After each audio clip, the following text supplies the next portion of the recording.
everyone, welcome to the new video. In this video, we are going to discuss about the chapter number 18 of class 8 science, that is about pollution. So इस video में हम cover up करने वाले हैं सारी की सारी exercises of chapter number 18 science. Okay, तो स्टार्ट करते हैं. सो देख सकते हो आप, जैसे कि आपको स्क्रीन पे विजिबल होंगे सारे के सारे क्वेश्चंस. इनके आंसर्स हम देखेंगे, इनके डिटेल स्टडी करेंगे, इनका मीनिंग, एक्सप्लेनेशन, सब कुछ हम इस वीडियो में कवर अप करने वाले हैं. सो स्टार्ट करते हैं without wasting any further time.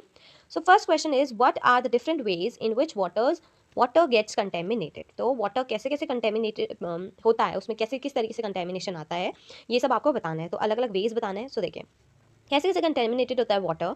क्या होता है कि बहुत सारी जो इंडस्ट्रीज़ होती है ना, वो क्या करती है, रिलीज़ करती है हॉट वाटर रिवर्स में और डिस्चार्ज करती है हार्मफुल केमिकल्स को डायरेक्टली रिवर्स एंड स्ट्रीम्स में, जिसकी वजह से वाटर कंटेमिनेटेड हो सकता है.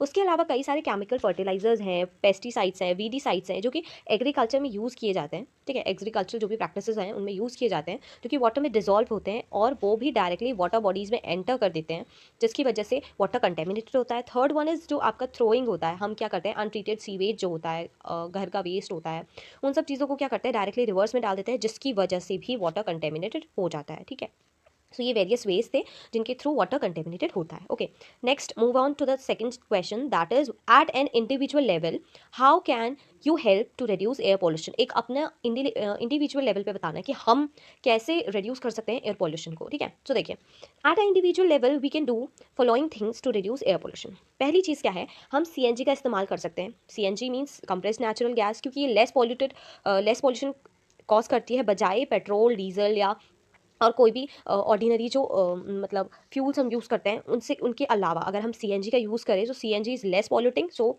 सीएनजी का यूज़ करना चाहिए, सीएनजी व्हीकल्स का. दूसरा चीज़ है पब्लिक ट्रांसपोर्ट का ज़्यादा से ज़्यादा यूज़ करना चाहिए बजाय किसी पर्सनल व्हीकल के.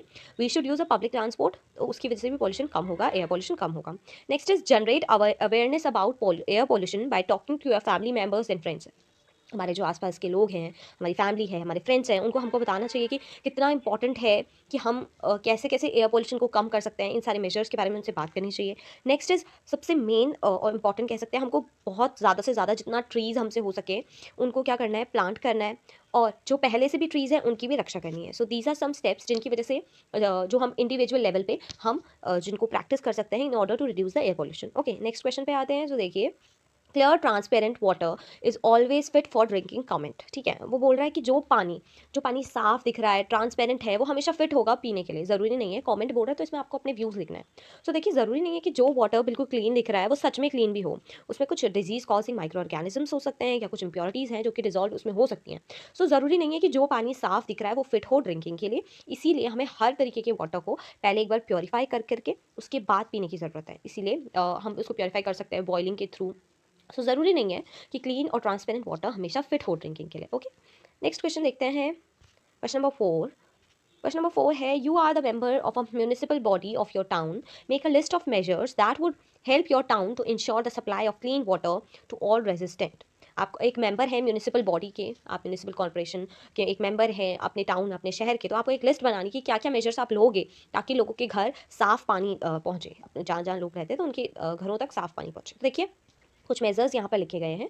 Following are some measures that would help our town to ensure the supply of clear water to all residents. सबसे पहला काम क्या करना है कि मेक श्योर द टीम, जो क्या करना है, सबसे पहला काम जो हमें करना है वो क्या करना है, जो सप्लाई स्टीम लीक प्रूफ. ठीक है, जो सप्लाई स्टीम होती है उसको लीक प्रूफ बनाना है, ताकि जो लॉट ऑफ ड्रिंकिंग वाटर है जो वेस्ट हो जाता है लीकेज के थ्रू, वो वेस्ट ना हो. दूसरी चीज़ क्या करनी है, proper cleaning of water tank. Water tank time time पे साफ होना चाहिए, अच्छे से साफ होगा तभी तो क्लीन वाटर पहुंचेगा लोगों के घर से. उसके अलावा जो क्लोरीन की टैबलेट्स होती हैं वो भी अवेलेबल होनी चाहिए, क्योंकि आपको पता है क्लोरीन को प्योरीफिकेशन ऑफ वाटर के लिए यूज़ किया जाता है, पानी को साफ करने के लिए. नेक्स्ट इज पूछ बोल रहा है, जो वाटर सप्लाई होती है, ठीक है, पाइप्स में, तो किसी भी सीवेज पाइप के कांटेक्ट में नहीं आनी चाहिए. अगर वो सीवेज पाइप के कांटेक्ट में आती है so that will become more contaminated और वो क्लीन नहीं रहेगा या साफ नहीं रहेगा पीने के लिए. सो दैट्स वाई जो वाटर है, जो वाटर सप्लाई के पाइप्स हैं वो बिल्कुल भी कांटेक्ट में नहीं आनी चाहिए वो सीवेज पाइप्स के. ओके, सो ये कुछ मेजर्स थे जो हम ले सकते हैं एज अ, आप कह सकते हो, मेंबर ऑफ म्यूनिसिपल कम्युनिटी या म्यूनिसिपल कॉरपोरेशन, जिसके थ्रू हम लोगों के घरों तक साफ पानी पहुंचा सकते हैं. अब देखिए प्योर एयर और पॉल्यूटेड एयर में डिफरेंस बताना है. आप बोलोगे बहुत इजी है, थोड़े छोटे छोटे पॉइंट्स हैं, हमें याद रखने हैं. देखिए जो हम डिफ्रेंसिएशन कर रहे हैं अभी, तो इस वजह से मैं इस तरीके से बता रही हूँ. ठीक है, सो देखिए प्योर एयर और हमें क्या देखना है, पॉल्यूटेड एयर. प्योर एयर जो होगी उनमें क्या होती है, जो गैसेस हैं वो बिल्कुल करेक्ट रेशियो में होती हैं, ठीक है। जबकि जो पॉल्यूटेड एयर होगी उसमें हार्मफुल गैसेस हायर रेशियो में होगी, मतलब वो हायर अमाउंट में होंगी, और बाकी गैसेस वो उसी अमाउंट में रहेंगी, बट जो बाकी जो हार्मफुल गैसेस हैं वो क्या होंगी, बहुत ही ज़्यादा हायर रेशियो में होंगी। No SPMs in the air, ठीक है, और high level of SPMs in air, ठीक है। तो क्या होगा, प्योर एयर जो होती है ना, उसमें जो क्या होता है, उसमें सस्पेंडेड पार्टिकल्स जो मटेरियल होता है वो क्या होता है, नहीं होते हैं, जबकि जो पॉल्यूटेड एयर होती है उसमें हाई लेवल में प्रेजेंट होते हैं, ठीक है।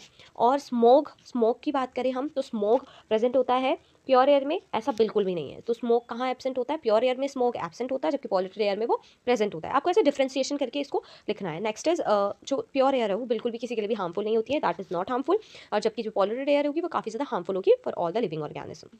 नेक्स्ट क्वेश्चन पूछ रहा है, सर्कमस्टेंसेस बताने हैं जिसकी वजह से एसिड रेन होती है और कैसे एसिड रेन हमारी लाइफ्स को इफेक्ट करती है। सो देखिए, एसिड रेन जो होती है, तो उसमें क्या होता है, पहले तो उसमें पॉल्यूटेंट्स होते हैं जैसे कि सल्फर डाइऑक्साइड, नाइट्रोजन डाइऑक्साइड। ये क्या करती हैं, जो पॉल्यूटेंट्स होते हैं सल्फर डाइऑक्साइड, नाइट्रोजन डाइऑक्साइड, ये रिएक्ट करते हैं वाटर वेपर्स के साथ जो कि एटमॉस्फेयर में प्रेजेंट होती है, और वहाँ पर पे सल्फ्यूरिक एसिड और नाइट्रिक एसिड बनता है, और वो रेन की फॉर्म में नीचे आता है, जिसकी वजह से रेन है वो एसिडिक हो जाती है, इसी को हम एसिड रेन बोलते हैं, ठीक है। सेकंड पॉइंट है, एसिड रेन कैसे इफेक्ट करती है, हमको बहुत ज़्यादा इफेक्ट करेगी। देखिए, एसिड रेन की वजह से क्या होता है, जो बेसिक न्यूट्रिएंट्स होते हैं जैसे कि कैल्शियम, जितने भी बेसिक न्यूट्रिएंट्स हैं ये सॉइल से निकल जाएंगे, ठीक है।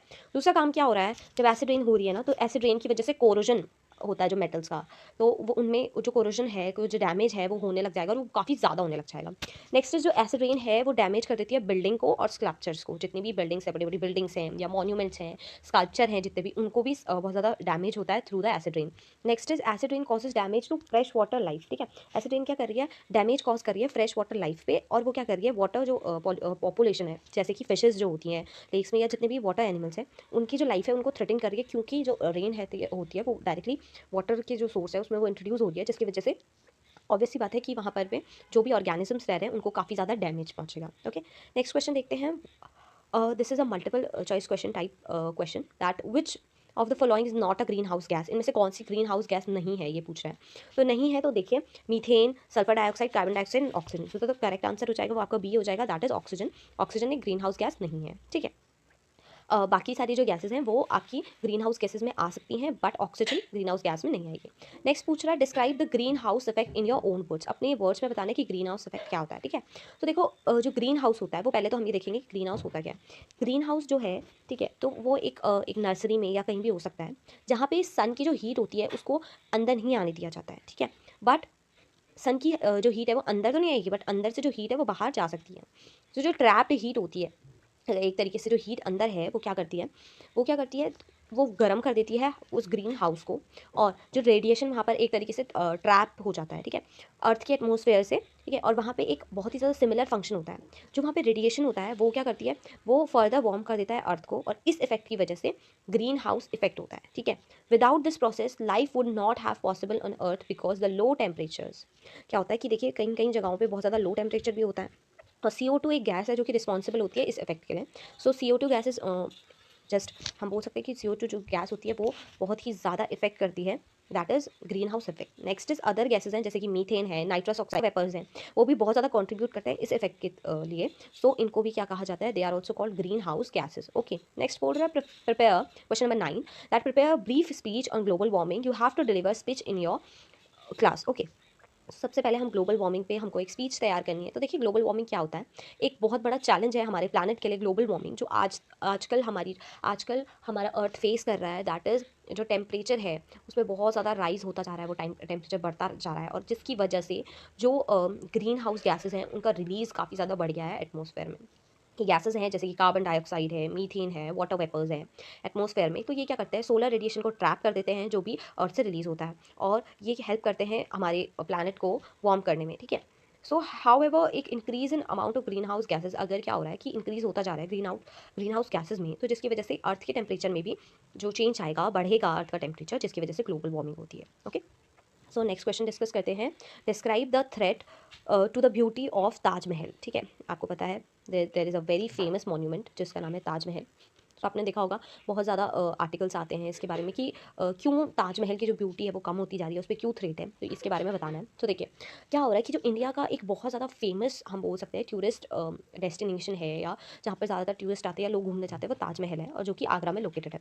तो वो बहुत ही ज़्यादा कंसर्न का मैटर है, वो बन गया है। क्यों बन गया है कि ये जैसे जैसे पॉल्यूशन बढ़ता जा रहा है, there is an increase in air pollution और डिस्कलरिंग। जो वाटर जो बेसिकली ताजमहल का मार्बल है वो एक वाइट मार्बल है, और दैट इज़ बिकमिंग दैट उसका जो कलर है वो कहीं ना कहीं दैट वो जो वाइट कलर है वो डिस्कलर हो रहा है, और जिसकी वजह से कि जो लिविंग ऑर्गेनिजम्स हैं, क्योंकि एयर में बहुत ज़्यादा पॉल्यूशन हो गया है, एयर कंटेमिनेटेड हो गई है, और जिसकी वजह से ना ही सिर्फ लिविंग ही नहीं, नॉन लिविंग जो थिंग्स है जैसे कि बिल्डिंग्स हो गए, मॉन्यूमेंट्स हैं, स्टैच्यूज़ हैं, इन पर भी काफ़ी ज़्यादा इफेक्ट पड़ रहा है, जिसकी वजह से हम कह सकते हैं कि जो एयर पॉल्यूशन है दैट इज़ वेरी हार्मफुल, और वो थ्रेटिंग कॉज कर रहा है। जो इंडस्ट्रीज़ होती हैं जो कि आगरा में हैं, जैसे रबर प्रोसेसिंग इंडस्ट्रीज़ हैं, ऑटोमोबाइल इंडस्ट्री है, केमिकल हैं, और ऑयल रिफाइनरी हैं, वो रिस्पॉन्सिबल हैं पॉल्यूटेंट्स को प्रोड्यूस करने के लिए। वहाँ से बहुत सारे पॉल्यूटेंट्स रिलीज होते हैं, जैसे कि सल्फर डाइऑक्साइड है, नाइट्रोजन डाइऑक्साइड है, और जो ये गैसेस है ना, ये रिएक्ट करती है वाटर वेपर के साथ जो कि एटमॉस्फेयर में प्रेजेंट है, और वहाँ पे सल्फ्यूरिक एसिड और नाइट्रिक एसिड बनता है, और दीज जो हैं ये रेन के फॉर्म में कम डाउन, यानी कि ये नीचे आती हैं, और इसकी वजह से एसिडिक रेन होता है। दिस इज इसको एसिडिक रेन कहते हैं, और एसिडिक रेन से आपने पहले भी पढ़ा है कि एसिडिक जो रेन होती है, एसिड रेन से कोरोजन कॉज होता है। अब कोरोजन होगा तो ऑब्वियसली जो ताजमहल है वो भी एक मॉन्यूमेंट है, and that is made up of a marble, ठीक है, मार्बल से बना हुआ है, और उस अगर मार्बल में कोरोजन होगा तो इस फिनोमिनल को हम मार्बल कैंसर बोलते हैं, जिसकी वजह से जो सस्पेंडेड पार्टिकुलेट मैटर है, जैसे कि जैसे कि सूट पार्टिकल्स होते हैं, ठीक है, जो एमिटेड होते हैं रिफाइनरी से, इन्होंने बहुत ज़्यादा कंट्रीब्यूट कर दिया है जो मार्बल है उसको येलो करने में। मतलब जो बेसिकली उसका कलर है वो वाइट है, बट वो धीरे धीरे धीरे धीरे करके येलो होता जा रहा है। जो सुप्रीम कोर्ट है उसने भी बहुत सारे स्टेप्स लिए हैं ताकि ताजमहल को सेव किया जा सके। कहा गया है कि ये ऑर्डर दिया गया जो इंडस्ट्रीज़ हैं वो क्या करें, क्लीनर फ्यूल जैसे कि सीएनजी होता है, कंप्रेस नेचुरल गैस, या एलपीजी है, लिक्विफाइड पेट्रोलियम गैस, इन सब गैसेस का यूज़ करें बजाय बाकी सारी गैसेस के। और जो ऑटोमोबाइल इंडस्ट्रीज़ हैं उनको स्विच करना चाहिए अनलेडेड पेट्रोल में, जो भी ताजमहल के जोन में आती है, उस एरिया में आती है नियर द ताजमहल। ओके, सो ये आपके क्वेश्चन आंसर्स थे। Next question is question number 11, why does the increase level of nutrients in the water effect survival of aquatic organisms. ठीक है, सो लास्ट क्वेश्चन पे हम आ गए हैं। अगर आपको मैं पहले भी कई सारी वीडियोस में बता चुकी हूँ, फिर भी बोल रही हूँ कि अगर आपके पास टाइम का शॉर्टेज होता है तो प्लीज़ प्लेबैक स्पीड को इंक्रीज़ करके वीडियो देखा करो। इससे आपका क्या होगा कि बेसिक्स कॉन्सेप्ट्स भी क्लियर हो जाएंगे, और साथ साथ आपको टाइम का जो शॉर्टेज है वो भी नहीं होगा। ठीक है, सो नेक्स्ट क्वेश्चन को डिस्कस करते हैं, और please make sure to subscribe to the channel that and please give a thumbs up. So why does the question number 11 is, why does the increased level of nutrients in water affect the survival of aquatic organism? मतलब कि जैसे ही जैसे क्या हो रहा है, जो level of nutrients बोल सकते हैं, ठीक है, तो वो क्यों इफेक्ट करता है, मतलब वो एक्वेटिक ऑर्गेनिजम्स हैं उनकी लाइफ को क्यों इफेक्ट कर रहा है, उनके सर्वाइवल को क्यों इफेक्ट कर रहा है। तो देखिए कुछ केमिकल्स होते हैं जैसे कि फर्टिलाइजर्स हैं जो कि एग्रीकल्चर प्रैक्टिसेस में यूज़ होते हैं, तो वो क्या होते हैं, वो वाटर में डिजॉल्व कर लेते हैं। ठीक है, मतलब जो भी फर्टिलाइजर्स वगैरह होंगे वो कहाँ डिजॉल्व हो जाते हैं, so that are dissolve in agriculture. जो भी प्रैक्टिसेस हमारी हो रही है वहाँ पर वो डिजॉल्व हो जाएंगे, और वहाँ पे वो क्या जाते हैं, वाटर बॉडीज़ में चले जाते हैं फील्ड्स के थ्रू।